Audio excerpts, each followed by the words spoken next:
Hello and welcome back to Career Mode. This is officially season number 3, what is probably going to be the final season of this Career Mode for FIFA 16, which will of course obviously continue on, I should say, into FIFA 17. So we're starting things off right away, transfer business on the go, right from the start. As you can see, they went for Corey Gunter, who used to play at Galatasaray, now plays at Arsenal in this Career Mode. Also, I was on with friends at the time, and one of these persons is like one of the people on there was like one of those indie FIFA geeks who recommended, as you can see, Kakuta Mane there from Toronto Whitecaps, and yeah, went in with him for a quick offer, cheeky offer.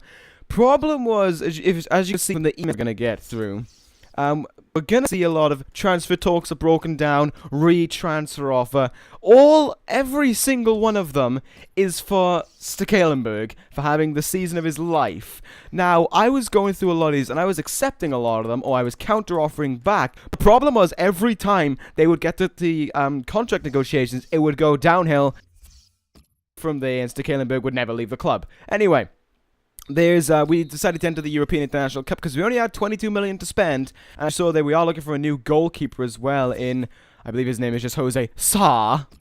So at least we got that going for us. But anyway, as you can see, they were not happy with the offer we sent in for Kakuta Mane. They wanted 6 million for him, and with 22 million to spend, decided, why not? Let's try and break the bank a little bit, break the internet, so to say. With him, Jose Sa was immediately accepted, I should say. Wow, that was a great job of words there. So that was great. We went into contract negotiations. Corey Gunter signing with the club, and there you can see another offer for Stekelenburg, which stuff happened, and he still hasn't left the club yet.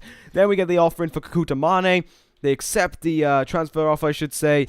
We go into contract negotiations. Things are good. You can see their playing loan has expired because for at least a month of this transfer window, I was on the fence about signing Paciencia back or not, and then I kept on thinking about it, and I just realized he's probably going to be way more expensive than what we brought him in for, and I doubt he wants to spend another season on loan. As you can see, my Hyman is very brutally injured. That was a bad choice of words, but there we go. 2-1 win, and then we moved on, and Jose Sa is officially a Fulham player. That's Sa.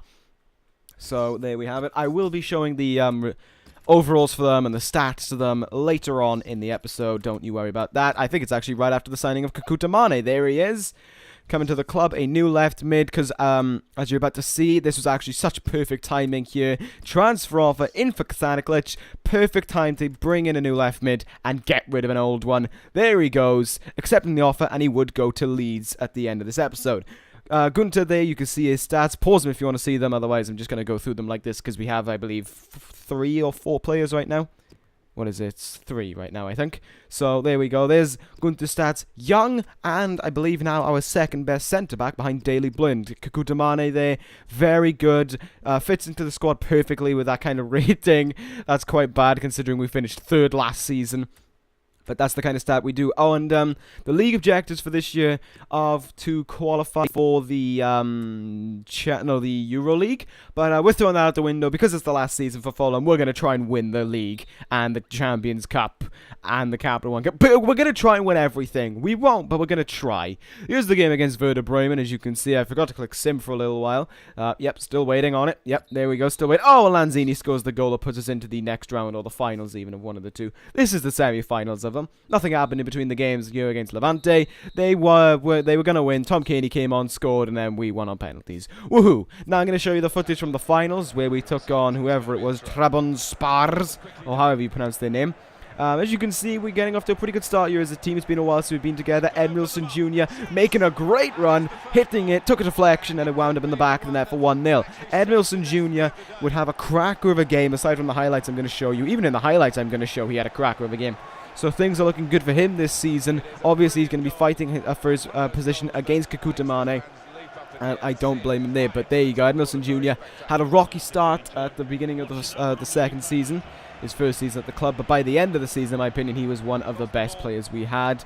he was putting in consistent performances and performing very well. Passing here to Corley Woodrow, as you can see, my faith in Woodrow not that high right now. He does get the goal to put us 2-0 up just before half time, but my faith in him isn't all that high for one simple reason. As you see here in the replay, simple pass and he loses the ball very easily. His ball control is lacking, and if you saw one of the episodes in the previous season, he was one-on-one with the keeper and just absolutely scuffed it. Now this run by Edmondson Jr. goes all the way and puts it in the back of the net.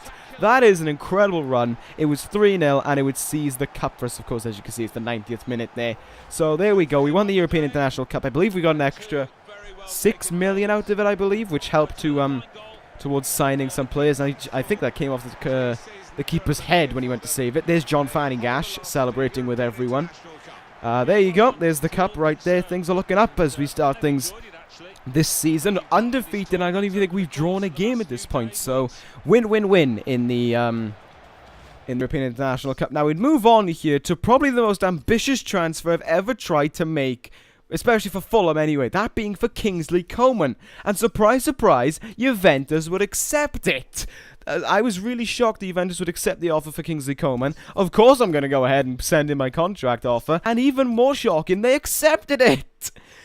Juventus giving away by far one of their best players to us, or one of their most bright future players to us, and yeah, we'll take Kingsley Coman. It does mean that we have 3 left mids, but the thing is about Kingsley Coman, as you're going to see now when I go to the next thing, he can play on the right mid, or if desperate, he can play striker, just what I need. And with him gone, I decided to take a real big gamble here, sending Woodrow out to Middlesbrough for a season on loan. I believe Middlesbrough survived the drop-off in the final day of the season, and I decided then to just to make sure everything goes okay, bringing in this guy, I don't even know how to pronounce his name, I'm going to call him Raphael for now, bringing him in on loan for a season, and Atletico Madrid would accept it because he was a sporadic first-team player, whatever he was. So we're going to bring him in for the season. I don't expect him to be a Paciencia, and yes, he's going to play second fiddle to Timo Werner.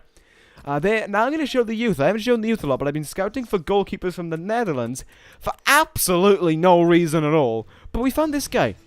And that is pretty promising. If I was continuing on, of course, it would get even more promising, but with this being the last season, just wanted to show him, to show that, you know, nothing's happening from our youth system at all, as you can tell by the club. First game, though, of the new season against Watford. I believe Watford got relegated, because I don't remember taking them on in the second season. I might be dumb, but there you go. We have 2 new signings playing today. No, 3, sorry. Gunter, Coman, and Sarr in the starting lineup. So there's that. That is looking promising. And there is Watford's lineup. Surprisingly, Igalo not playing, but there you have it. Right away here, Kingsley Coman, as you can see, getting himself on the ball early on, makes this run in. Timo Werner with a good opportunity, taken down in the box. Blatant penalty. And I only just noticed Kingsley Coman got automatically handed the number 9. I guess that was because I didn't give Timo Werner the number 9. I'm not too sure what number I want to give Kingsley Coman, but I'm definitely going to be giving the number 9 to Timo Werner in the next episode, because that's the kind of striker he's going to be. Swiping the legs away from Werner there. Down he goes. Coman's going to step up. His first shot at goal. Can he put it away and score a goal in his debut? Yes, he can. Just to the right of the keeper, and Coman in his debut game for Fulham puts us in the lead. I would not be surprised if Kingsley Coman ends up being the new starlet of the team, the guy who we're, you know, relying on for this season. Last season, it was kind of Paciencia, and it was also kind of Stekelenburg. This season, things are looking better. Lanzini there, taken down in the second half for a second penalty. This one, there was absolutely no arguments about it, just like the first one. He's running here, and Lanzini just gets brought in by his amazingly large knee, tripped up, and well, whoever that guy is, I didn't see his name, blatantly give away a penalty. So Coman steps up to get a brace in his first game for the club. Yes! He's going to get that. Kingsley Coman, 2 out of 2 on the penalty spot, and there you have it. Coman off to a flying start here at Fulham. Things are looking up and up for this young man. So there we have it, the new penalty taker doing great. After this, I decided to sub off Werner because he was kind of getting lost when he came to attacking. He wasn't really performing all that much, and now a counter-attack begins here. Watch this by Lanzini. This majority of this run here was made by Lanzini. Great move there. Passes into Santos, and oh, Rafael Santos, whatever your last name is, in his debut, also getting a goal. What a good sub that is. Didn't even spend that long on the pitch. Comes on and scores for us. right away. Look at this. Just, it's amazing by Lanzini. He's able to get in the break. They get past that player.